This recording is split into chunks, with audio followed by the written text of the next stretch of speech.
சிவகங்கை மாவட்டம் காரைக்குடியில் தங்கராஜ் லதா அப்படின்னு வயசான தம்பதி இருக்காங்க. எங்களுக்கு வந்து ஒரு மகன் நவீன்குமார். இவருக்கு கல்யாணம் ஆகியிருக்கு. இவர் கல்யாணம் ஆகி மனைவி இருக்காங்க. மனைவி பேர் செல்வி. அவங்களுக்கு ஒரு வயசில் ஒரு குழந்தை இருக்காங்க. இவங்க எல்லாருமே கூட்டு குடும்பமாக வாழ்ந்துட்டு வராங்கங்க.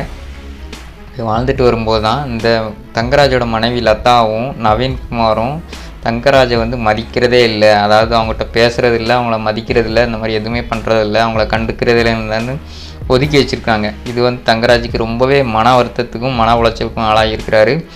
மன உளைச்சலுக்கு ஆளான அவர் என்ன பண்ணியிருக்காருன்னா, பெட்ரோல் பங்கில் போய் பெட்ரோல் வாங்கிட்டு வந்து வீடு ஃபுல்லாக ஊற்றிருக்காருங்க. வீடு ஃபுல்லாக ஊற்றி ஃபுல்லாக கொளுத்தி விட்டுருக்காரு. கொளுத்தி விட்டதில் அந்த அவரும் இறந்துட்டார்.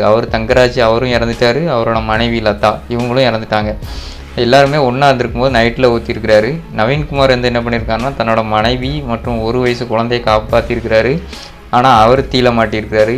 கிட்டத்தட்ட 80% தீக்காயத்தோட ஹாஸ்பிட்டலில் அட்மிட் பண்ணப்பட்டிருக்கிறாரு. அட்மிட் பண்ணப்பட்ட அவரும் இப்போ இறந்து போயிட்டார். கிட்டத்தட்ட 3 பேர் இந்த தீயில எரிஞ்சு கருகி இறந்து போயிருக்காங்க. எவ்வளோ பெரிய கொடுமையான விஷயம் பாருங்கள். அதாவது ஒரு கூட்டு குடும்பமாக இருக்கும்போது அதில் வந்து பெரியவங்களுக்கு வந்து மரியாதை கொடுக்கணும். கண்டிப்பாக மரியாதை கொடுக்காமல் அவங்கள்ட்ட பேசாமல் அவங்கள வந்து அவாய்ட் பண்ணிங்கன்னா அது ரொம்பவே அவங்கள வந்து டிப்ரெஷனுக்கும் மன அழுத்தத்துக்கும் உள்ளே கொண்டு போயிடும்.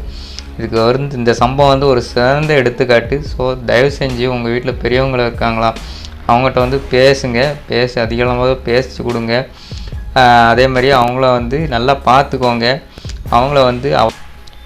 அவங்கள அவாய்ட் பண்ணிங்கன்னா கடைசியில் அவங்களுக்குள்ள அந்த ப்ரெஷர் டிப்ரெஷன் எல்லாமே உங்களுக்கு எதிராக மாறிடும். அது எவ்வளோ பெரிய தீய சம்பவத்தில் கொண்டு போய் விட்டுருக்கு பார்த்தீங்களா. ஸோ தயவு செஞ்சு உங்கள் வீட்டில் பெரியவங்க இருந்தாங்கன்னா அவங்கள்ட்ட நல்லா பேச்சு கொடுங்க. அவங்கள்ட்ட பாசமாக இருங்க. முடிஞ்ச அளவுக்கு இந்த மாதிரி அவங்கள ஒதுக்கி வைக்காதீங்க. அவங்கள வந்து மரியாதை கொடுக்காம பண்ணாதீங்க. அது எவ்வளோ ஒரு குடும்பத்தை அழைச்சிருக்கு பாருங்கள். இப்போ அந்த மனைவி வந்து அனாதை ஆகிட்டாங்க. அந்த குழந்தையும் அனாதை ஆகிட்டு, ஒரு வயசு குழந்தை பாவம். அதுக்கு என்ன தெரியும் யோசித்து பாருங்கள். தன்னோட குடும்பத்தை தானே கொளுத்தி இருக்கிறாரு. அந்த அளவுக்கு அவருக்கு மன உளைச்சல் இருந்திருக்கிறது தான் காரணம். அவரும் இறந்து போயிருக்காருல்ல. ஸோ அதுக்கு காரணம் வந்து மன உளைச்சல். அதுக்கு யார் காரணம்? அவங்களோட மனைவியும் அவங்க பையனும் தான் காரணமாக இருக்கிறாங்க. அவங்களுக்கு உரிய மரியாதை அவங்க கொடுத்துருந்தாங்கன்னா, உரிய அன்பு அவங்களுக்கு கொடுத்துருந்தாங்கன்னா இந்த சம்பவம் நடந்திருக்குமா? நடந்திருக்காது. ஸோ அதுதான் இந்த சம்பவம் நம்மளுக்கு உணர்த்துது. எல்லார்ட்டையும் மரியாதையாக இருப்போம். அவங்களுக்கு அன்பை கொடுப்போம். பெரியவங்களுக்கு மரியாதை கொடுப்போம். அவங்களுக்கு மரியாதை கொடுக்க வேண்டிய மரியாதை கொடுத்தா தான் அவங்களுக்குள்ள அந்த மன உளைச்சல் மன ப்ரெஷர் எல்லாமே அவங்களுக்கு விலகும். இதான் அந்த சம்பவம் நம்மளுக்கு உணர்த்துது. இந்த சம்பவத்தை பற்றி நீங்கள் என்ன நினைக்கிறீங்க கமெண்ட்டில் சொல்லுங்கள். மீண்டும் மற்றொரு சம்பவத்தை சந்திக்கலாம். இந்த வீடியோ பிடிச்சிருந்தால் நம்ம சேனலுக்கு சப்ஸ்கிரைப் பண்ணி வச்சுக்கோங்க. பாய்.